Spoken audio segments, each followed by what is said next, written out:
You're listening to Cobb, Conversations on the Business of Brands with Sudeep Chawla and Sharan Raghavan.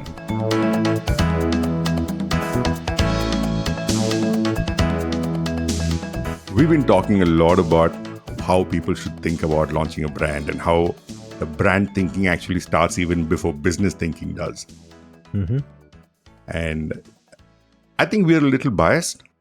Correct me if I'm wrong, because you and I have worked in these large companies.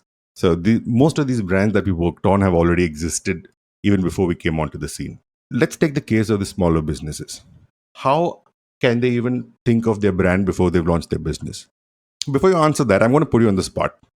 I'm actually going to give you a case so that you can solve for it today. I remember in one of the episodes, you also mentioned the concept of a healthy chocolate. So if I were to tell you to launch a healthy chocolate to atone for our sins of the past, how would you go about it? Tell me how brand thinking can even begin before business thinking does. That I think helps ground some of the discussions that we have done in the past. Although I must say that some of the new launches that we did helped us develop this conviction about brand thinking coming in way early. Right. So let's try and demonstrate that. And we should do this for the healthy chocolate case. We should do it for branding as well as marketing. Absolutely. So let's solve for the branding one today. As we said, branding before marketing. Right. So branding, as we said, that branding is a set of promises that a brand makes to the consumers, and it comprises of your deepest beliefs and all the actions, the extrinsic actions that you take to live those beliefs. Right. Yeah. So now, if I am a healthy chocolate brand, I would have to undertake a few exercises and think about a few aspects before I start making choices about who do I want to be. So therefore, let me take you through that process, and feel free to ask questions wherever you want. Even before you start, can you kind of give an overview of what we'll be covering on the brand front today? So we'll basically populate three different formats slash frameworks just to make sure that we structure our thinking properly. The first one is where we will just try to put the lay of the land, where we will say that what is the category that we are entering into, what are the various dimensions of the category, and we'll talk about dimensions when we speak about the specific example. Mm-hmm. Then we will try to dimensionalize consumers, and lastly we will also try to dimensionalize competition. Sure. And then we get into a choice making format, Sharan, where Mm-hmm. we make a benefit ladder for our brand. Okay. So we will say what are the features that we want to put into our brand, what are the advantages that those features would give, and therefore what is the benefit that the consumer would derive out of it. And finally we will create what we call as winning competitive edge, WCE framework, where we simply put all of our choices onto one page so that it visually comes alive whenever any of our brand owners, startup owners, business owners wants to brief anybody around their business. Now each one of these has its own fields, etc., that you would want to think about, that you would want to fill up. So let's get into it one by one. Let's do it. So let's start first with the what we call as the context, setting Mm-hmm. up the context, setting up the lay of the land. So first we talk about the category. We said that we were trying to get into the healthy chocolate category. So while the chocolate is healthy, the category is the chocolate category. So you'd first need to think about, why do people eat chocolate? What are the benefits that people provide? I will possibly also try to give reasoning why we need to think about each one of these aspects. Sure. We need to think about some of the category benefits, because every product that exists in that category would have to take off some of those, or some or all of those benefits, for it to have any right to win. If you are not taking any of those, then either you are playing in the wrong category, or you will have very little chance to succeed, because some of those are category codes. So some of the benefits that people derive out of chocolate category are that they either use it to round off a square meal, they use it to celebrate big occasions, small occasions, etc. They use it to share happiness, like in Indian context, up you share meetha. Right. Similarly, you share chocolates. And very simply, they could also be using it to satisfy a sweet craving. Right. The Yeah, indulgence bit. indulgence bit for themselves or their friends, etc. And because it's a healthy chocolate, they would want to do all of this in a guilt free manner. Okay. Yeah. So don't mistake it for a protein shake. They're not doing Hmm. this to build muscle. Okay. Yeah. All of this being done in a guilt free manner. So that is Okay. what the consumer possibly derives from this. So you're actually differentiating between a protein bar or a health bar versus the healthy chocolate that we're building today. Correct. Okay. Correct. Although I'm not sure if a protein bar exists, because a protein bar would possibly denote to a person that you eat this and you will develop some Build muscles, muscle. etc., Yeah. etc. It's a slightly difficult proposition to land, but Hmm. I'm not an expert of the category, so I don't know. Okay. But healthy chocolate is all about saying that you want to eat chocolate, I will give you a chocolate which you won't feel guilty about. Second part after category benefits is category drivers, which is about what are the key reasons which drive the consumption of this category. As in, Yeah, not just for healthy, all chocolate. all chocolate. And Right. we will keep diving into health chocolates for sure. Now, when we talk about healthy chocolate, it will just add a lever of saying the need to balance indulgence and health during each one of these occasions will drive the consumption of healthy chocolates. Now, last but not the least is also important about what thinking about category barriers. And from a barrier perspective, one of the things that people might believe that when you say healthy, it usually means not tasty. Yeah. Right. And it is not just about chocolate, it is everything and Absolutely. Yeah. anything. For people are firmly of the belief that if it is healthy, it can't be tasty. If it is tasty, it can't be healthy. Number two, with the rising need for information and a lot of also in parallel a lot of obfuscation that people see, there is a significant barrier where people will believe that lot of players make false or unsubstantiated claims. Using very complex words just to confuse the audience, to give them the belief that they're eating something healthy. Correct. So one is complicated words or other, and other ways there are times where the brands take such leap that Ah. and therefore I say this often, we are living in those times, Sharon, where detergents are meaningful and our lives are meaningless. Okay, Yeah. let's not go into the purpose space anymore. Yeah. So Yeah. that is where we have reached today.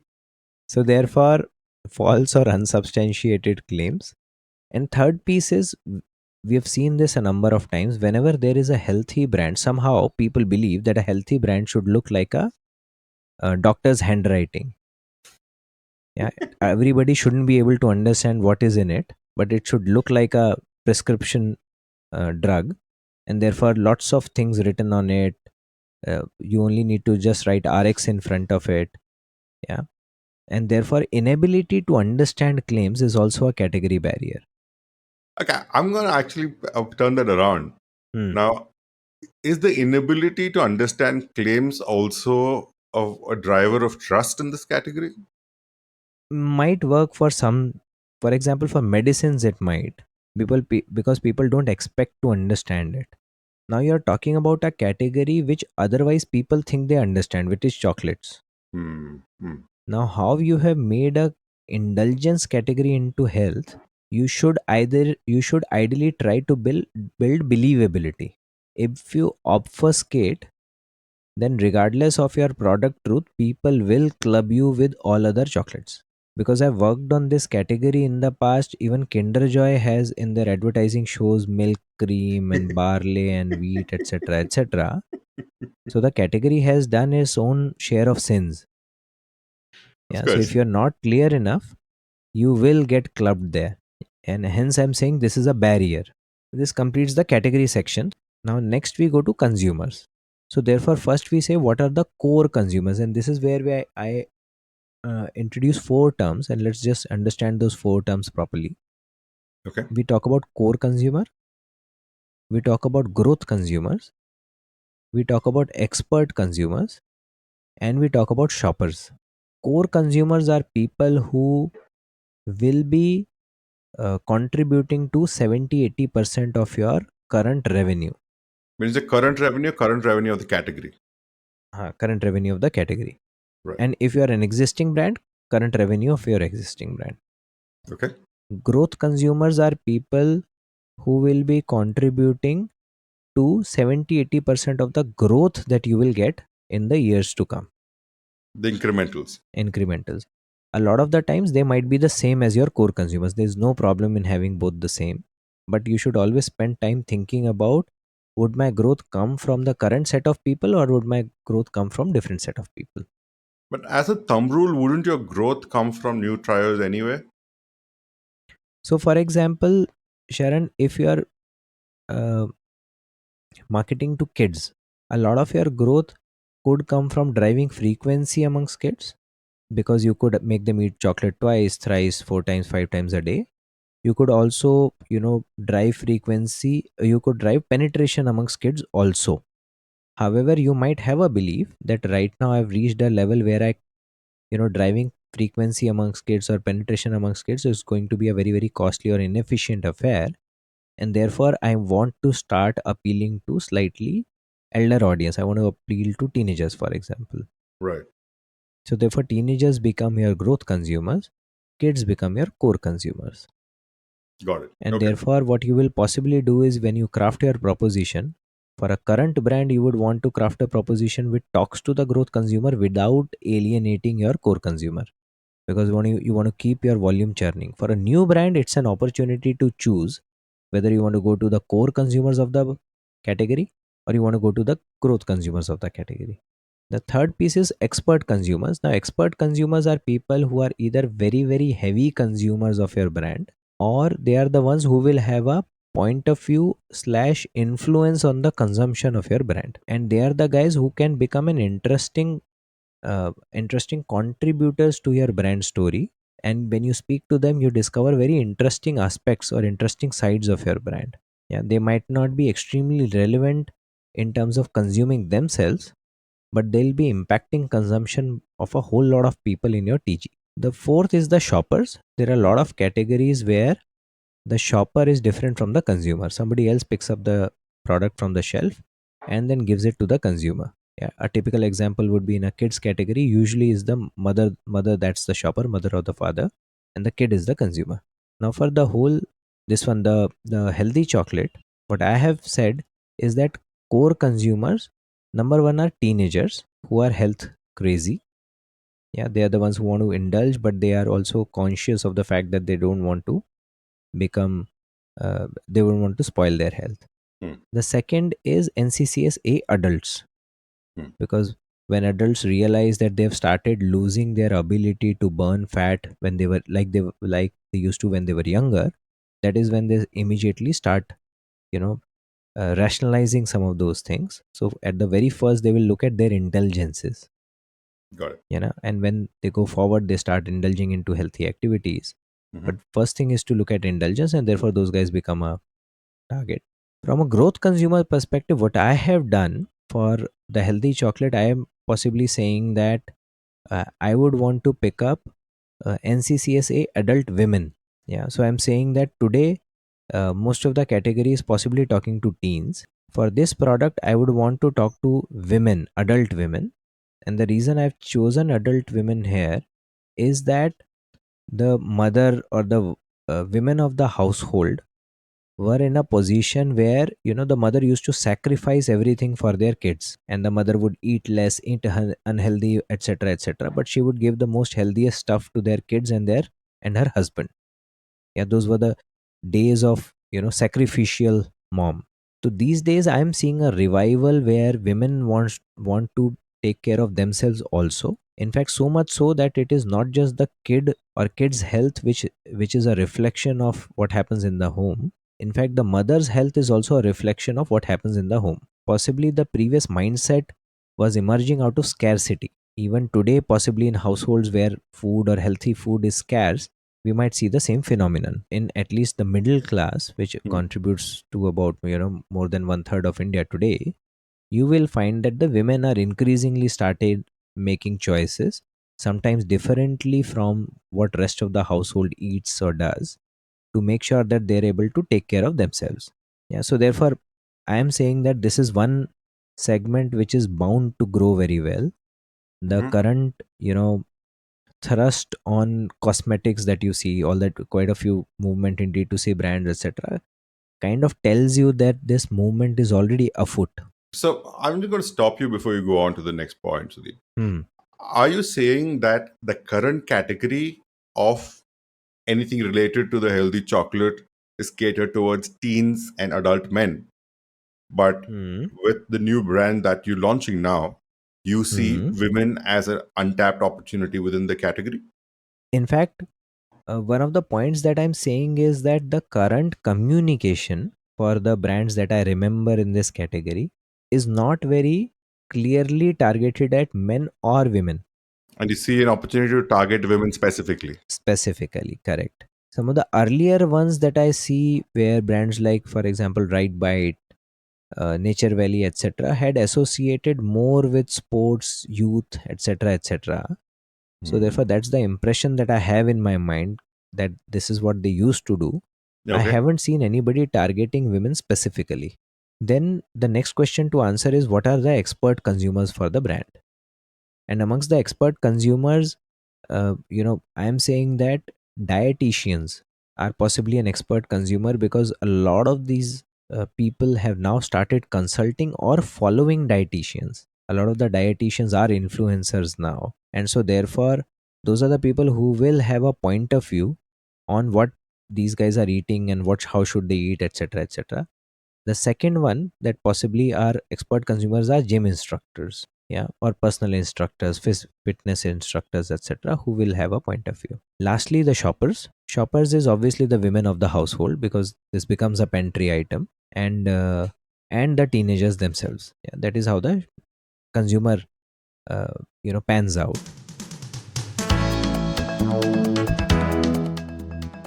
You're listening to COB, Conversations on the Business of Brands. Your hosts are Sudeep Chawla, marketing practitioner, business leader, and educator to advertising and marketing professionals, and Sharavana Raghavan of Vitral Innovations, consultants to consumer facing brands and businesses. For more information, go to copcast.net. If you find this podcast helpful, please help us by telling your friends and rating us.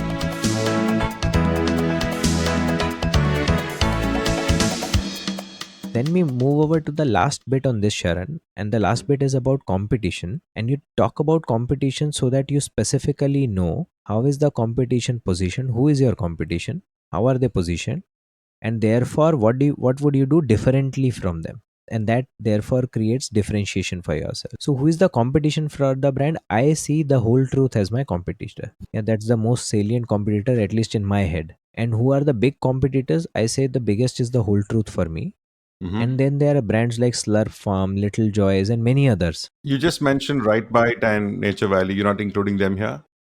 I don't see them as salient anymore, frankly. When I Okay. walk into a shop, etc., today, I don't see as much stock from them, honestly. Hmm. Okay. But maybe, possibly, I don't see them salient on TV or online, etc. So I would No, no. possibly say the Whole Truth is my bigger one. The next thing is to think about, why does Whole Truth win? They are seen as somebody who is very authentic about their mission. So they want to demystify health food. They're very authentic about it. So they are doing a lot of stuff to make sure they're seen as authentic. They have great packaging. They have made sure that they have very few claims, three or four, ingredients, all of them on the front of the pack. Right. So they And don't I don't hide. think there's any secret that you're a big fan of this brand. Yeah, And yeah, we've yeah. spoken about how they've kind of propped up transparency at every point. So I think they have good packaging. They have done great marketing activations, and therefore I think they are winning wherever they are winning. Right. Uh, what do they not do so well? This is where I think my opportunity lies. That they Hmm. don't talk to one TG specifically. Hmm. They talk to fitness enthusiasts of all age and all genders. Yeah. So that is where my opportunity of targeting women lies. So now then we talk about, laddering our benefits. Hmm. So we talk about feature, advantage, and benefits, Hmm. FAB. Hmm. And features are usually the factuals around the product or the service. Okay. Then advantages are a simple answer to the question, what do the features do? Those are logical extensions of your features. Right. And lastly, you talk about benefits. Benefits is why should one value the advantages? And these usually tend to be emotional in nature. Yeah, how Right. do they make you feel? So therefore, what I would like to build as feature in my product is that I would like my product to taste as good as regular chocolate. I would want my product to have buttery smooth texture. I would definitely want that my product has no added chemicals and no added sugar. So therefore everything is natural, etc. Most importantly, what I believe is because a lot of the women consumption happens in home Hmm. and there will be pantry consumption. I don't want to launch any bars. I also only want to launch multi-pack minis. Okay. You're enabling pantry loading with this. Yeah, number one, pantry loading. Number two, I also believe that women would appreciate giving them something which enables portion control. So therefore, you can have one mini and then say that okay, I'm done for the day, and therefore I'm giving you a shot of a certain calories only. Versus my belief is when a bar opens, it becomes difficult to take just one cube. Right. And I also like tastes as good as regular chocolate. It's buttery Yes, smooth without any chemicals or added sugar. yeah, If only that's an my wish R&D list. person was listening to this podcast, they would throw a fit and come over to your house right now. No, I will just pick up competitors' products and give it to him. If somebody else can do it, I'm sure we can. I'm Yeah, sure. Yeah. correct. If it was not for marketing, the R&D would only be making tasteless and odorless, colorless stuff. You're just Yeah, confident nobody from R&D is listening to us right now. correct. Yeah, and then why would they want all of this? Because I am giving them the perfect trinity.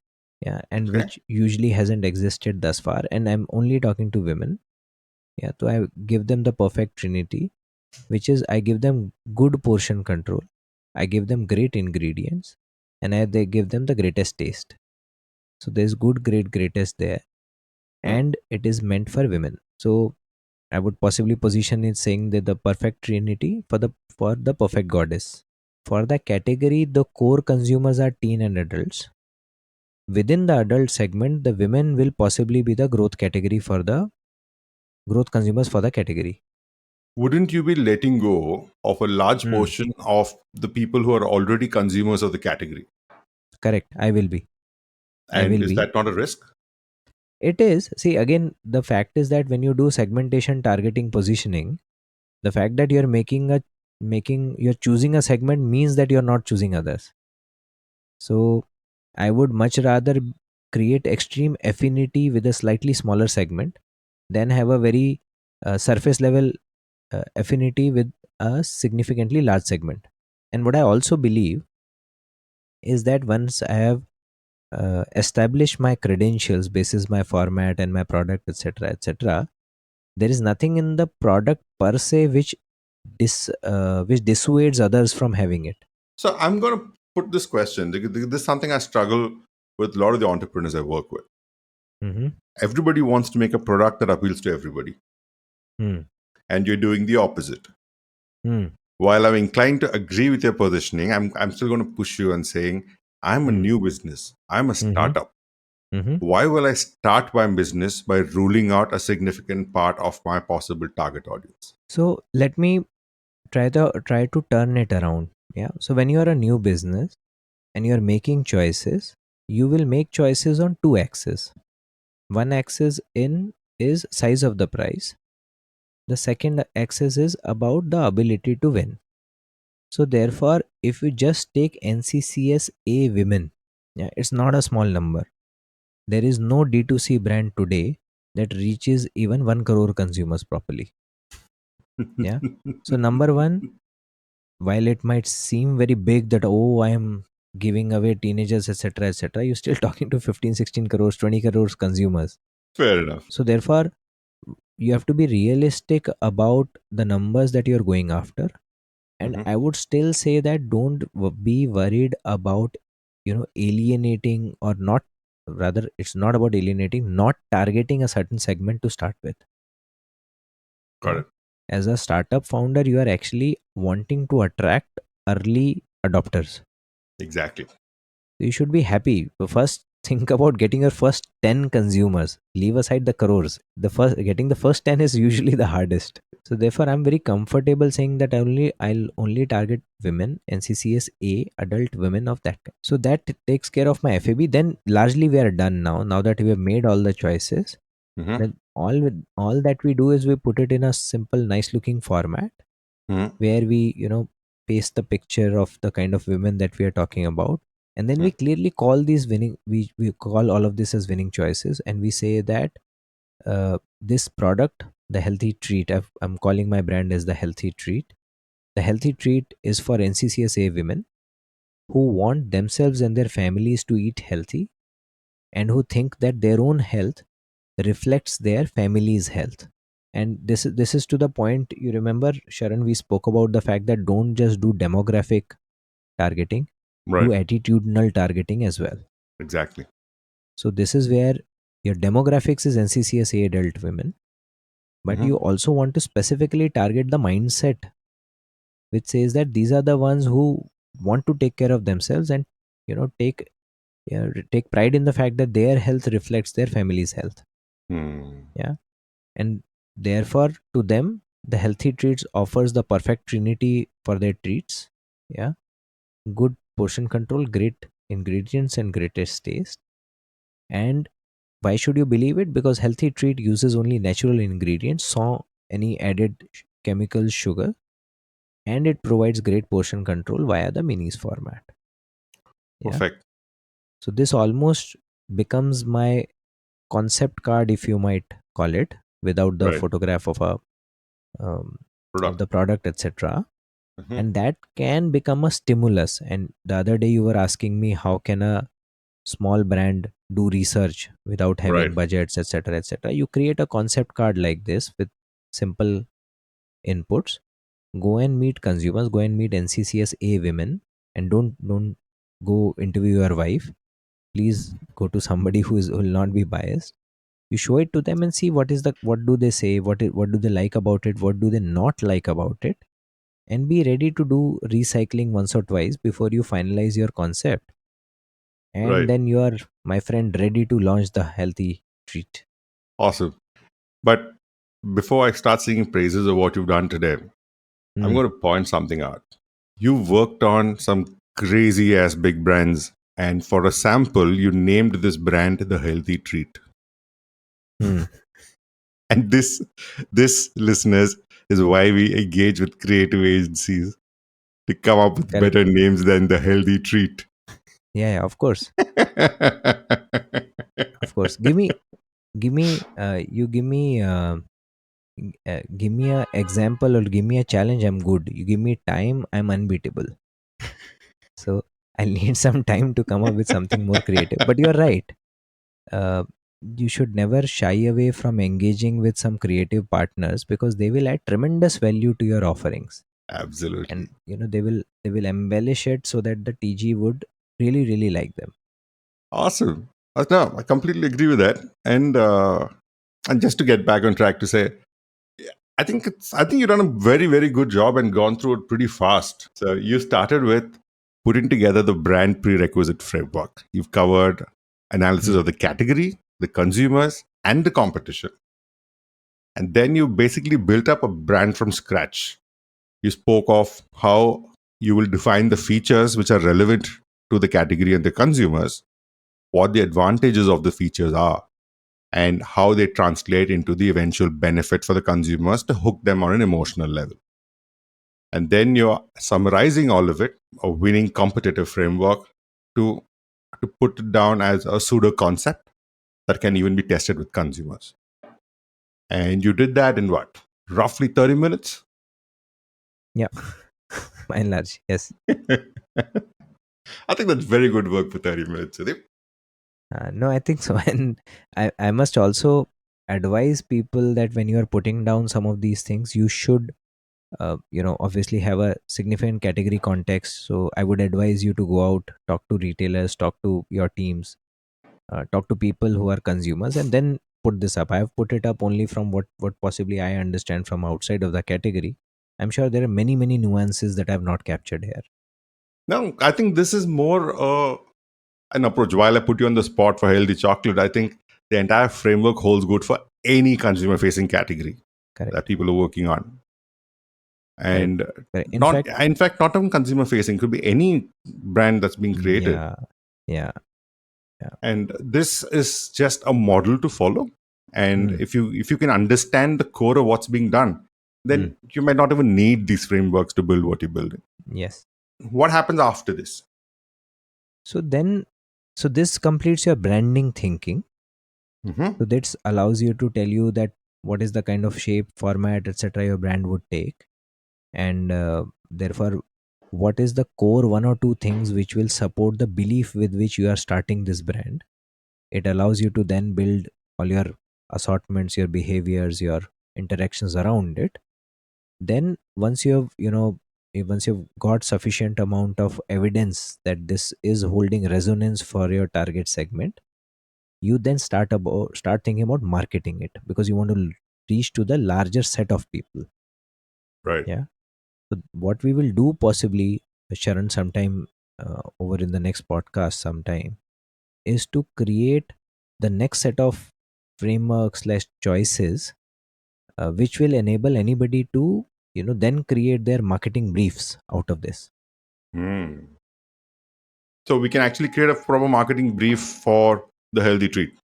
Exactly. Yes. What we will do is we will continue this journey, and then we will say whatever we have gathered thus far, how this marries into a marketing framework, and therefore results into something which can be given as a marketing brief to an internal team, external team, etc. etc. Oh, wow. I like that. I like that. I look forward to that one. Yeah, me too. Thank you for listening to COB, Conversations on the Business of Brands with Sudeep Chawla and Sharavana Raghavan. Subscribe and learn more at cobcast.net. That's COBBCAST.net.